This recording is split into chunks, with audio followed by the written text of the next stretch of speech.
पंडित जी कुछ दिन पहले गीता ज्ञान के एक सेशन के लिए गए थे। ये सेशन पुलिस लाइंस में था। एक्चुअली उनके पास बहुत दिन पहले से इनविटेशन आया हुआ था, लेकिन टाइम ना होने की वजह से वो जा नहीं पा रहे थे। फिर जब एक बार और कॉल आया तो उन्होंने टाइम निकाला और वहां गए। पंडित जी के एक पुराने कलीग थे।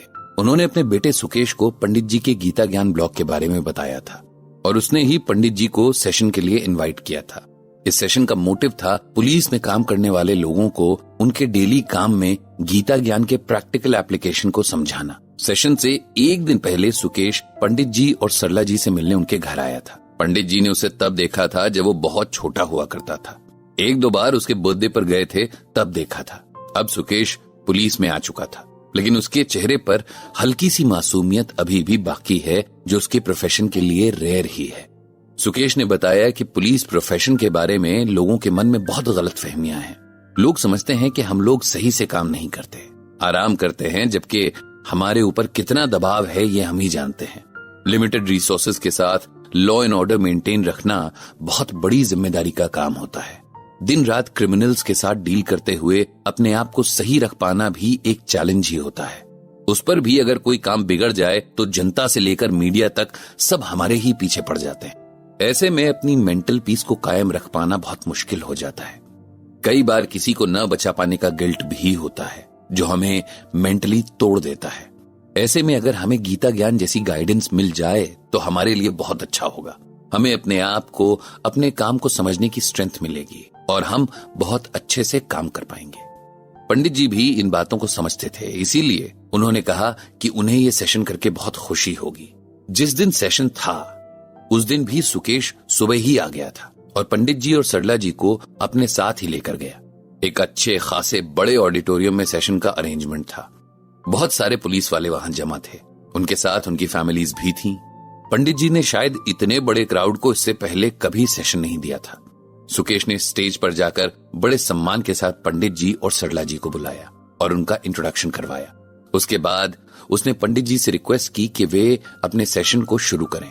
शुरुआती फॉर्मल एड्रेस के बाद पंडित जी ने अपने स्टाइल में सेशन शुरू किया, जैसा कि वो हमेशा करते थे कि ऑडियंस से क्वेश्चंस लेते थे और फिर उन पर बात करते थे। यहाँ भी उन्होंने वैसा ही किया। सबसे पहला क्वेश्चन जिनकी तरफ से आया, उनका नाम अमरजीत था और वो एक इंस्पेक्टर थे। अमरजीत ने पूछा कि लगभग हर दिन हम क्रिमिनल से डील करते हैं, उनके साथ हमें बहुत रफली पेश आना होता है और धीरे धीरे ये हमारे नेचर का हिस्सा बन जाता है। फिर हम अपने पर्सनल रिलेशंस में बच्चों के साथ भी ऐसे ही पेश आने लगते हैं। ऐसा कुछ बताइए कि हम अपने पर्सनल और प्रोफेशनल बिहेवियर को अलग अलग रख सकें। अमरजीत जी के इस सवाल पर पंडित जी ने कहा कि आपके सवाल से मैं बिल्कुल अग्री करता हूं। जिस तरह के माहौल में हम ज्यादा टाइम स्पेंड करते हैं, उसी तरह की हमारी पर्सनालिटी भी बन जाती है। इसीलिए तो कहा जाता है कि घर का माहौल अच्छा होना चाहिए ताकि बच्चों पर अच्छा असर पड़ सके। आपकी जॉब प्रोफाइल भी ऐसी है कि आपको सख्त बनना पड़ेगा, वरना कोई आपसे डरेगा नहीं। और बुरे लोगों में अगर आपका डर ना हो तो फिर उन्हें कंट्रोल करना मुश्किल हो जाएगा। लेकिन इन सबके बीच आपको यह भी याद रखना है कि आपकी जॉब के अलावा भी आपके कुछ रूल्स हैं जहां सॉफ्टनेस की जरूरत है। इसीलिए जॉब करते हुए ही जॉब में रहना है। उसके बाद एक पिता, एक पति और एक बेटे की तरह घर लौटना है। ये मुश्किल तो होगा, लेकिन प्रैक्टिस करने से हो ही जाएगा। उसके बाद अगला सवाल रोहित की तरफ से आया। रोहित ने अभी अभी पुलिस फोर्स ज्वाइन की है। उसका सवाल था कि अच्छे लोग भी पुलिस से डरते हैं, हमारी मदद नहीं करते। हमें ऐसा क्या करना चाहिए कि लोग हमारे साथ आ जाएं? इस सवाल के जवाब में पंडित जी ने उन्हें श्रीमद् भागवत गीता से ये श्लोक सुनाया। देवान भावयतानेन ते देवा भावयन्तु वह परस्परम भावयन्तः श्रेयः परम वापस्यथ। इस श्लोक में भगवान श्री कृष्ण अर्जुन को लीडरशिप के बारे में बता रहे हैं। भगवान कहते हैं कि हे अर्जुन, अगर किसी को नेतृत्व करना है तो समूह बनाकर कार्य करना होगा। तुम दूसरों की चिंता करो और वो तुम्हारी चिंता करें, तब आपस में सामंजस्य से ही सफलता प्राप्त होगी। हमें याद रखना चाहिए कि हम में से कोई भी पूर्ण नहीं है, परंतु अनेक विशेषताओं के लोग मिलकर पूर्णता प्राप्त करके पूर्ण लक्ष्य प्राप्त कर सकते हैं। सिंपल लैंग्वेज में अगर हम समझें तो भगवान ये कह रहे हैं कि इंसान एक सामाजिक प्राणी है। बिना एक दूसरे की मदद के हमारा कोई काम ठीक से नहीं हो सकता है। अच्छे लीडर्स को लोगों को जोड़ना आना चाहिए, उन्हें अपने पीछे नहीं अपने साथ चलाना आना चाहिए।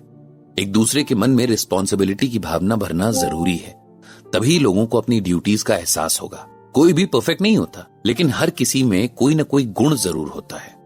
जब सब मिलकर काम करते हैं तब सबकी कमियां ढक जाती हैं और खूबियां उभर आती हैं। आप लोगों को भी यही समझना होगा।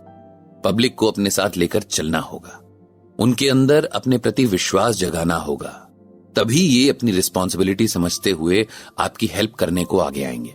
इसके बाद पंडित जी ने गीता ज्ञान से कुछ और बहुत जरूरी बातें बताई। इस दौरान ऑडियंस से एक और क्वेश्चन आया। ये क्वेश्चन कुछ इस तरह से था कि कई बार हम लोग कोशिश करके भी कोई क्राइम होने से बचा नहीं पाते, या हमारे होते हुए जब क्राइम हो जाते हैं और किसी को बड़ा नुकसान हो जाता है तब हमें गिल्ट फील होता है। इस कंडीशन में हमें गीता क्या सिखाती है? पंडित जी ने जवाब दिया कि हर किसी की तरह आप लोगों की भी लिमिटेशंस हैं। आप लोग हर वक्त हर जगह नहीं हो सकते, हाँ, लेकिन जिस जगह हैं वहां अपना बेस्ट दे सकते हैं। यही कर्म का नियम भी है, जिसके बारे में भगवान श्री कृष्ण बार बार कहते हैं। अपना कर्म करते रहना चाहिए। जो नहीं हो पा रहा उसके लिए गिल्ट ना पालकर जो कर रहे हैं बस उसी पर फोकस करना चाहिए। गीता में भगवान श्री कृष्ण कहते हैं कि फल की चिंता ना करें। कर्म योग का लॉ कहता है कि निष्काम कर्म, मतलब बिना किसी लालच के कर्म करना चाहिए और कर्म के रिजल्ट के बारे में नहीं सोचना चाहिए। फल अच्छा हो या बुरा, तब भी पूरी लगन से कर्म करते रहना है। हमारे कर्म का फल भगवान की इच्छा अनुसार होगा और वो जैसा भी होगा हमें उसे एक्सेप्ट कर लेना चाहिए। उसके बाद बहुत सारे सवाल इस बात पर भी थे कि हम दिन रात प्रेशर और टेंशन में जीते हैं। ये हमारी फिजिकल और मेंटल हेल्थ को बहुत खराब कर देता है। इस पर पंडित जी ने गीता में भगवान श्री कृष्ण के बताए योग और मेडिटेशन के रास्ते पर चलने को कहा। साथ ही ये भी बताया कि कैसे भगवान ने अर्जुन को समझाया था कि कर्म करते हुए भी उसमें डूबना नहीं है, खुद को बचाए भी रखना है। इस तरह बहुत सारे सवाल जवाबों के साथ ये सेशन कंप्लीट हुआ। सुकेश ने एक बार फिर सबकी तरफ से पंडित जी और सरला जी को धन्यवाद कहा। पंडित जी ने भी पूरी पुलिस फोर्स को धन्यवाद दिया, जिनकी बदौलत हम सुरक्षित रह पाते हैं और अपने घरों में सुकून से सो पाते हैं। इसके बाद पंडित जी सबके लिए शुभ होने की प्रार्थना करते हुए सरला जी के साथ घर लौट आए।